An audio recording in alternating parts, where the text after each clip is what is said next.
അൽഹംദുലില്ലാഹി റബ്ബിൽ ആലമീൻ വസ്സലാത്തു വസ്സലാമു അലാ റസൂലില്ലാ വഅലാ ആലിഹി വഅസ്ഹാബിഹി അജ്മഈൻ അമ്മാ ബഅദ്. പ്രിയ ശ്രോതാക്കളെ, അസ്സലാമു അലൈക്കും വറഹ്മത്തുള്ളാഹി. നമ്മൾ ഓരോരുത്തരും നമ്മുടെ മക്കളുടെ വിഷയത്തിൽ ആദിയും അതുപോലെ തന്നെ ഉത്കണ്ഠയും ഉള്ളവരാണ്. പ്രത്യേകിച്ച് വേനൽ അവധിയിലേക്ക് പ്രവേശിക്കുന്ന ഒരു ഘട്ടത്തിലാണ് നമ്മളുള്ളത്. നമ്മുടെ മക്കളുടെ കാര്യത്തിൽ നമ്മൾ ശ്രദ്ധിക്കേണ്ട ചില കാര്യങ്ങളെ സംബന്ധിച്ച് സൂചിപ്പിക്കാനാണ് ഉദ്ദേശിക്കുന്നത്. പ്രത്യേകിച്ച് ഒരു രക്ഷിതാവ്, അദ്ദേഹത്തിൻ്റെ ഡ്യൂട്ടി വളരെ വലുതാണ്.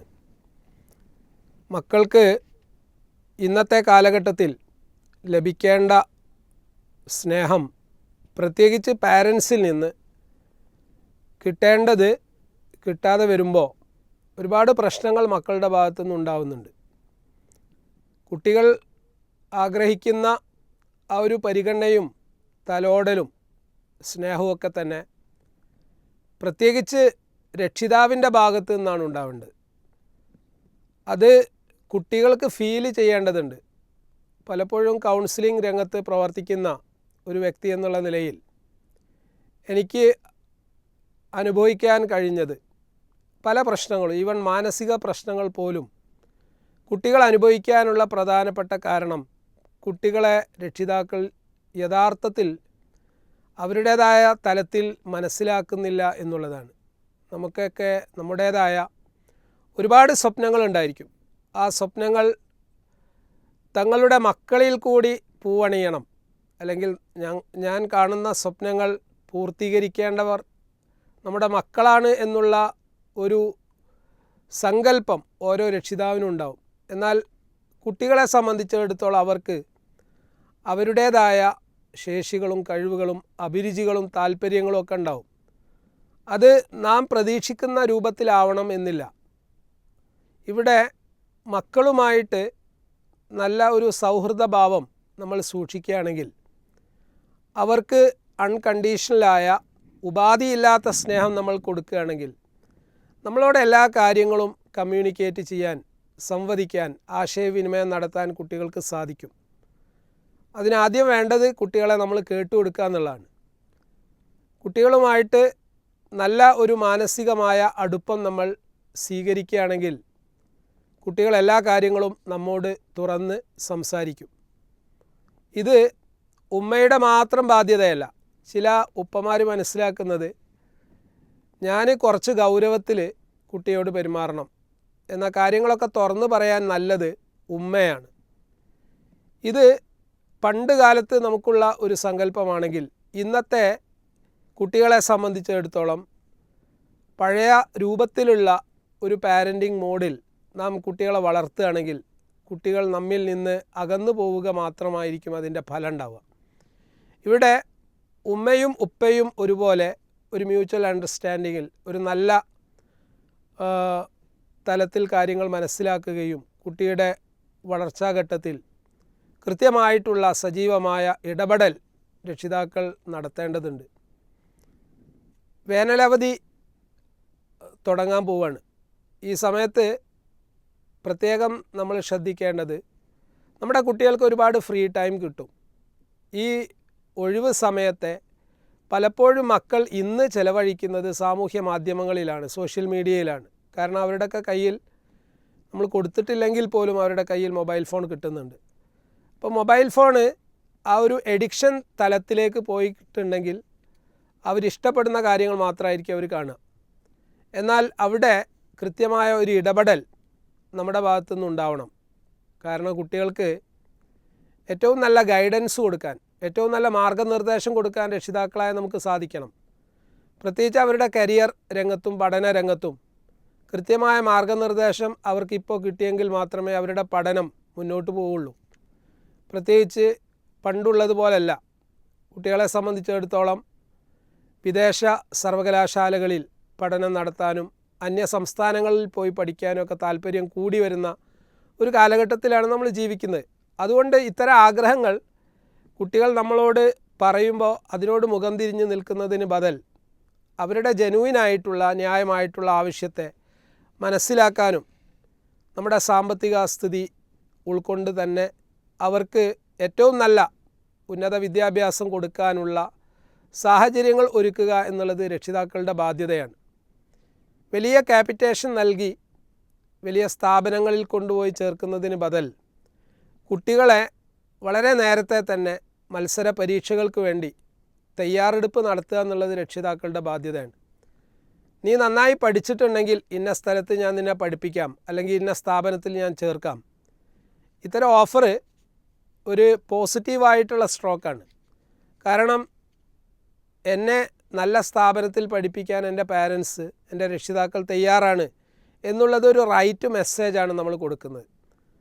തീർച്ചയായും നമ്മുടെ കുട്ടികൾ പഠിക്കാൻ വേണ്ടി ഉത്സാഹം കാണിക്കുമ്പോൾ അവർക്ക് പ്രചോദനം കൊടുക്കുക എന്നുള്ളത്, അവരെ പ്രോത്സാഹിപ്പിക്കുക, അവരെ പ്രശംസിക്കുക, അംഗീകരിക്കുക, ഇതെല്ലാ കുട്ടികളും ആഗ്രഹിക്കുന്ന കാര്യമാണ്. പലപ്പോഴും രക്ഷിതാക്കൾ മറന്നു പോകുന്ന ഒരു കാര്യമാണ് പോസിറ്റീവ് സ്ട്രോക്സ് അല്ലെങ്കിൽ എൻകറേജ്മെൻറ്റ്. ഏതൊരു കുട്ടിയും എല്ലാ വിഷയങ്ങളിലും വലിയ മാർക്ക് വാങ്ങണം എന്നില്ല. ചില വിഷയങ്ങളിൽ അവർ പുറകിലായിരിക്കും. അപ്പോൾ ഏതൊരു വിഷയത്തിലാണോ പുറകിലുള്ളത് അത് നല്ല മാർക്ക് സ്വായത്തമാക്കാൻ വേണ്ടി നാം പ്രോത്സാഹനങ്ങൾ നൽകുന്നതോടൊപ്പം കുട്ടിയുടെ താല്പര്യ മേഖല കണ്ടെത്തിയിട്ട് അതിന് പ്രത്യേകമായിട്ടുള്ള ശ്രദ്ധ നമ്മൾ കൊടുക്കുകയാണെങ്കിൽ ആ ഒരു ഏരിയയിൽ കുട്ടികൾക്ക് എക്സൽ ചെയ്യാൻ സാധിക്കും. ഇതാണ് ഓരോ രക്ഷിതാവും ശ്രദ്ധിക്കേണ്ടത്. പിന്നെ എല്ലാ കാര്യങ്ങളെക്കുറിച്ചും നമുക്ക് കൃത്യമായ അറിവോ ധാരണയോ ഉണ്ടാവണമെന്നില്ല. അറിവുള്ള ഒരുപാട് ആളുകൾ ചുറ്റുപാടുമുണ്ട്.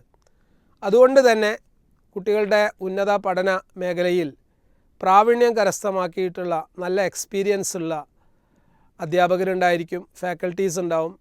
അവരുമായിട്ട് നമ്മൾ ബന്ധം സ്ഥാപിച്ചുകൊണ്ട് അന്വേഷണം നടത്തിക്കൊണ്ട് കുട്ടികൾക്ക് ആവശ്യമായ ഗൈഡൻസ് കൊടുക്കുന്നത് നല്ലതാണ്. അതുപോലെ തന്നെ ഇന്ന് വളരെ റെലവൻ്റായൊരു സംഗതിയാണ് കരിയർ ആപ്റ്റിറ്റ്യൂഡ് ടെസ്റ്റുകളും പേഴ്സണാലിറ്റി ടെസ്റ്റുകളും.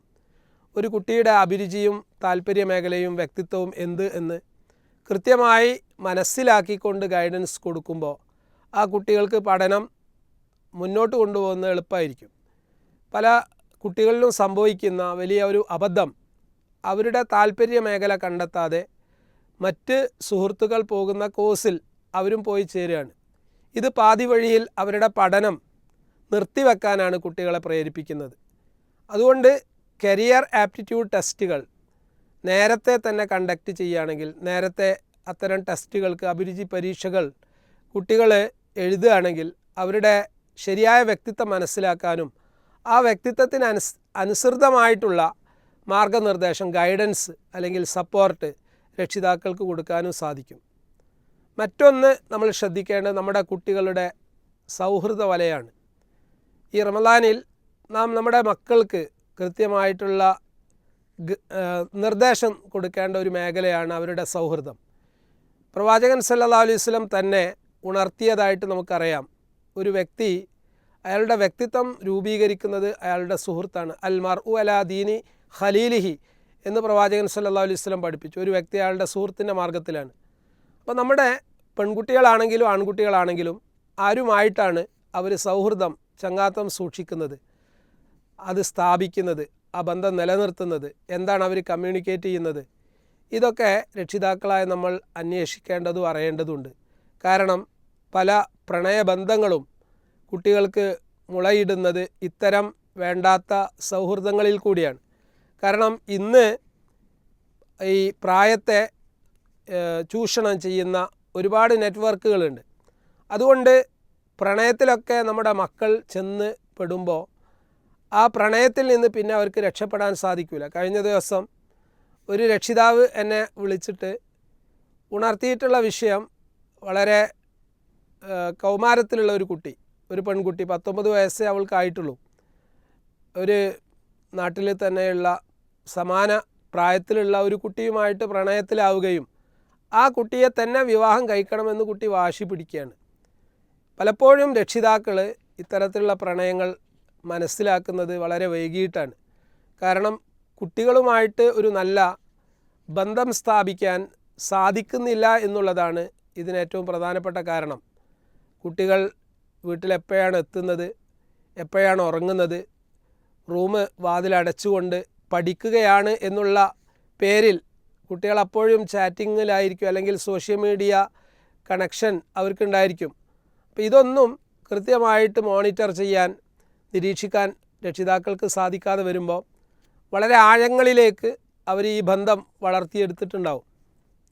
പലപ്പോഴും അന്യ സംസ്ഥാനങ്ങളിലുള്ള, അന്യ രാജ്യങ്ങളിലുള്ള ആളുകളുമായിട്ടൊക്കെ ഫ്രണ്ട്ഷിപ്പ് കീപ്പ് ചെയ്യാനും അല്ലെങ്കിൽ ഇൻറ്റിമസി കീപ്പ് ചെയ്യാനും സാധ്യമാവുന്ന ഒരുപാട് സാഹചര്യങ്ങൾ ഇന്ന് നമ്മുടെ ചുറ്റുപാടുമുണ്ട്. അതുകൊണ്ട് നമ്മുടെ കുട്ടികളുടെ ക്രിയാത്മകമായ ശേഷികൾ വളർത്തുന്നതിൽ ഒരു രക്ഷിതാവ് എന്നുള്ള നിലക്ക് നമുക്ക് വലിയ ഉത്തരവാദിത്തമുണ്ട്.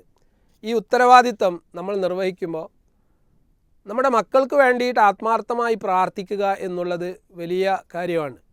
കാരണം ഏതൊരു കാര്യവും നല്ല രൂപത്തിൽ പര്യവസാനിക്കണമെങ്കിൽ ഉണ്ടാവേണ്ടത് പ്രാർത്ഥനയാണ്. അത് ആത്മാർത്ഥമായി നമ്മുടെ മക്കൾക്ക് വേണ്ടി നാം നിർവഹിക്കുകയും അവരെ നാം നന്നായി സ്നേഹിക്കുന്നുണ്ട്, അവരെ നാം നന്നായി പരിചരിക്കുന്നുണ്ട്, അവരുടെ ഭാവിയുടെ വിഷയത്തിൽ നാം അങ്ങേയറ്റം താല്പര്യമുള്ളവരാണ്. ഇതെല്ലാം നമ്മുടെ ശരീരഭാഷയിൽ കൂടി, ബോഡി ലാംഗ്വേജിൽ കൂടി, നമ്മുടെ സ്പർശനത്തിൽ കൂടി, നമ്മുടെ ചുംബനത്തിൽ കൂടി, നമ്മുടെ തലോടലിൽ കൂടി, നമ്മുടെ സാമീപ്യത്തിൽ കൂടി, നമ്മുടെ സംസാരത്തിൽ കൂടി ഇതൊക്കെ കുട്ടികൾക്ക് ഫീൽ ചെയ്യണം. ആ രൂപത്തിൽ നമ്മൾ അവരോട് സംസാരിക്കുകയാണെങ്കിൽ നമ്മൾ പറയുന്ന കാര്യങ്ങൾ ഒരിക്കലും അവർ നെഗ്ലക്റ്റ് ചെയ്യില്ല, അവർ തള്ളുകയില്ല. ഈ രക്ഷിതാവ് എന്നുള്ള ഉത്തരവാദിത്തം അത് ഗുണപരമായിട്ടുള്ള ഉപദേശങ്ങൾ കൊടുക്കേണ്ട ഘട്ടത്തിൽ നമ്മൾ ഉപദേശങ്ങൾ കൊടുക്കുക തന്നെ വേണം. പലപ്പോഴും ആളുകൾ എല്ലാറ്റിനും അനുവാദം കൊടുക്കുന്ന ചില പാരൻസ് ഉണ്ട്. എന്ത് കുട്ടി ചെയ്യുകയാണെങ്കിൽ അതിനൊക്കെ പെർമിസീവായിട്ടുള്ള ഒരു പാരൻറ്റിങ് സ്റ്റൈല്. യഥാർത്ഥത്തിൽ കുട്ടികളുടെ ഭാഗത്ത് പക്വതയില്ലാത്തത് കൊണ്ട് പല അബദ്ധങ്ങളും അവരുടെ പ്രായത്തിനനുസരിച്ച് സംഭവിച്ചേക്കും. അവിടെ രക്ഷിതാവ് എന്നുള്ള നിലയിൽ നമ്മൾ നിയന്ത്രിക്കേണ്ട കാര്യങ്ങൾ നിയന്ത്രിക്കുക തന്നെ വേണം. അവരെ ഉപദേശിക്കേണ്ടത് ഉപദേശിക്കണം. ഇനി നമുക്ക് നേരിട്ട് ചില കാര്യങ്ങൾ അവരെ ഉണർത്താനോ ബോധ്യപ്പെടുത്താനോ സാധിക്കാതെ വരുമ്പോൾ അവരുടെ സൗഹൃദത്തിൽ കൂടി അല്ലെങ്കിൽ സുഹൃത്തുക്കളിൽ കൂടി അല്ലെങ്കിൽ അവരുടെ അധ്യാപകരിൽ കൂടി കാര്യങ്ങൾ കമ്മ്യൂണിക്കേറ്റ് ചെയ്യാൻ, ആശയവിനിമയം നടത്താൻ നമുക്ക് സാധിച്ചേക്കും. ഇതൊക്കെ ഒരു രക്ഷിതാവിൻ്റെ ഹിക്മത്തിൽപ്പെട്ട കാര്യമാണ്. തത്വദീക്ഷയോടുകൂടിയാണ് മക്കളെ നമ്മൾ കൈകാര്യം ചെയ്യേണ്ടത്. പലപ്പോഴും കുട്ടികൾ വാശി കാണിക്കാനുള്ള പ്രധാനപ്പെട്ട കാരണം നമ്മുടെ പിടിപ്പുകേടാണ്. കാരണം ഏതൊരു കുട്ടിയും അറ്റൻഷൻ സീക്കിംഗ് ബിഹേവിയർ ഉള്ള കുട്ടിയാണ്. എന്ന് വെച്ചാൽ നമ്മുടെ ശ്രദ്ധ പിടിച്ചു പറ്റാൻ അവരാഗ്രഹിക്കുന്നു. അവർക്ക് അവരുടേതായിട്ടുള്ള സ്വപ്നങ്ങളും അവരുടേതായിട്ടുള്ള ആഗ്രഹങ്ങളും ഉണ്ടാവും. ഇതാണ് നമ്മൾ ആദ്യം മനസ്സിലാക്കേണ്ടത്. നമുക്ക് നമ്മുടെ സ്വപ്നങ്ങളും നമ്മുടേതായ ഭാവി പദ്ധതികളും ഉള്ളതുപോലെ തന്നെ നമ്മുടെ കുട്ടികൾക്കും അവരുടേതായ സ്വപ്നങ്ങളുണ്ട്. അപ്പോൾ ആ സ്വപ്നങ്ങൾ അന്വേഷിക്കാനും കണ്ടെത്താനും അത് പൂവണിയാനും ആവശ്യമായിട്ടുള്ള നീക്കങ്ങൾ കുട്ടികളുടെ ഭാഗത്ത് ഉണ്ടാകുമ്പോൾ അതിനെ നമ്മൾ ഒരിക്കലും അവമതിക്കാൻ പാടില്ല. അല്ലെങ്കിൽ അതിനെ പ്രോത്സാഹിപ്പിക്കേണ്ട ഘട്ടത്തിൽ പ്രോത്സാഹിപ്പിക്കുകയും എന്നാൽ അവരിൽ വലിയ അബദ്ധങ്ങൾ വന്നു ചേരുമ്പോൾ ആ അബദ്ധങ്ങൾ തിരുത്തി കൊടുക്കുക എന്നുള്ളതും രക്ഷിതാക്കളായ നമ്മുടെ ബാധ്യതയാണ്. ഇത് ഒരു രക്ഷിതാവ് നിർവഹിക്കുമ്പോൾ സ്വാഭാവികമായിട്ടും ആ കുട്ടിയിൽ വലിയ മാറ്റങ്ങൾ ഉണ്ടാകും. അതുപോലെ കുട്ടികൾ ധാർമ്മികമായ നല്ല ഒരു അവസ്ഥയിൽ വളരണമെങ്കിൽ മതപരമായ ബോധ്യങ്ങൾ കുട്ടികൾക്കുണ്ടാവണം. അതുണ്ടാവുന്നത് യഥാർത്ഥത്തിൽ മതപരമായ അറിവ് സമ്പാദിക്കാനും കേൾക്കാനുമുള്ള അവസരങ്ങൾ നമ്മൾ അവർക്ക് നൽകുക എന്നുള്ളതാണ്. ഇന്ന് മതപരമായ വിജ്ഞാനം സമ്പാദിക്കാനുള്ള സ്രോതസ്സുകൾ വളരെ കൂടുതലാണ്. എന്നാൽ അത്തരം വിഷയങ്ങളോട് ഒരു താല്പര്യം ഒരു സുപ്രഭാതത്തിൽ നമുക്കൊരിക്കലും ഉണ്ടാക്കാൻ പറ്റില്ല. നമ്മുടെ പാരൻറ്റിങ് സ്റ്റൈലിൽ നമ്മൾ വളർത്തിയെടുക്കേണ്ട ഒരു ശീലം, നമ്മുടെ വീട്ടിൽ സുബഹി നമസ്കാരത്തിന് ശേഷം 5-10 മിനിറ്റ് മതപരമായിട്ടുള്ള ധാർമ്മിക പാഠങ്ങൾ കേൾപ്പിക്കുന്ന അല്ലെങ്കിൽ ചർച്ച ചെയ്യുന്ന, വിശുദ്ധ ഖുർആൻ്റെ ആയത്തുകൾ പരസ്പരം ഡിസ്കസ് ചെയ്യുന്ന ഒരു സാഹചര്യം നമ്മൾ നേരത്തെ വളർത്തിയെടുക്കുകയാണെങ്കിൽ ഈ ആയത്തുകളിൽ കൂടി അല്ലെങ്കിൽ അതിൻ്റെ തഫ്സീറിൽ കൂടി നമുക്കൊരുപാട് കാര്യങ്ങൾ പഠിപ്പിക്കാൻ പറ്റും. അതുപോലെ തന്നെ വല്ലപ്പോഴും നമ്മൾ നിർബന്ധമായും പ്രവാചകൻ സല്ലല്ലാഹു അലൈഹി വസല്ലമയുടെ ചര്യകൾ ജീവിതത്തിൽ പാലിക്കുന്നതിൻ്റെ ആ ഒരു ഹലാവത്ത്, അതിൻ്റെ ഒരു മാസ്മരികതയും അതിൻ്റെ മാധുര്യവും ചരിത്ര സംഭവങ്ങളിൽ കൂടി കുട്ടികളെ ബോധ്യപ്പെടുത്തേണ്ടതുണ്ട്. കുട്ടികൾക്ക് ചരിത്ര പാഠങ്ങൾ നൽകുക എന്നുള്ളത് രക്ഷിതാക്കളുടെ ബാധ്യതയാണ്. അതിന് സഹാബികളുടെയൊക്കെ ചരിത്രങ്ങൾ നമ്മൾ മനസ്സിലാക്കുകയും ഒപ്പം തന്നെ നമ്മുടെ മക്കൾക്ക് അത്തരത്തിലുള്ള ചരിത്രങ്ങൾ മൊഴിമാറ്റം നൽകുകയും ചെയ്യുമ്പോൾ ആ കുട്ടികളിൽ മാറ്റങ്ങളുണ്ടാവും. ഇന്ന് നമ്മൾ പലപ്പോഴും സംഭവിക്കുന്ന കാര്യം, കുട്ടികൾ ചീത്തയാവുമ്പോൾ അല്ലെങ്കിൽ കേടുവരുമ്പോൾ അല്ലെങ്കിൽ മോശപ്പെട്ട ഒരു കമ്പനിയിലേക്ക് പോകുമ്പോൾ അതിനെ ചൊല്ലി നമ്മൾ ദുഃഖിതരാകുന്നു. എന്നാൽ നമ്മുടെ മക്കൾ 15-16 വയസ്സ് വരെ നമ്മുടെ കസ്റ്റഡിയിൽ തന്നെയാണുള്ളത്.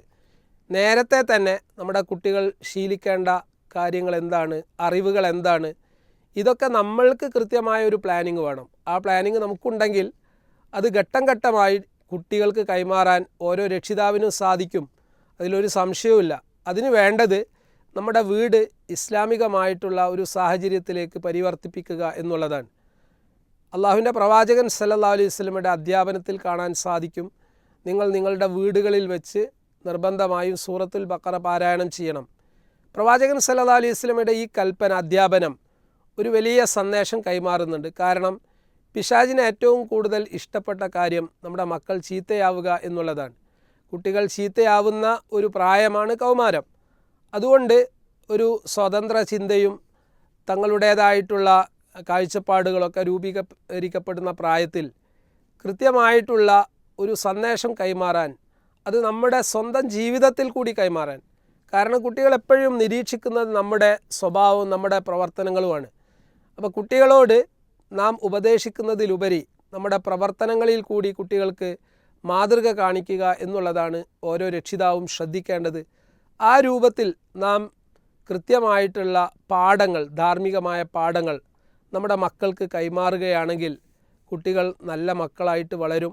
അവർക്ക് വേണ്ടി ആത്മാർത്ഥമായി നാം പ്രാർത്ഥിക്കുകയും വിജ്ഞാനം നുകരുന്ന സദസ്സുകളിൽ അവരെ പങ്കെടുപ്പിക്കുകയും ചെയ്യുക.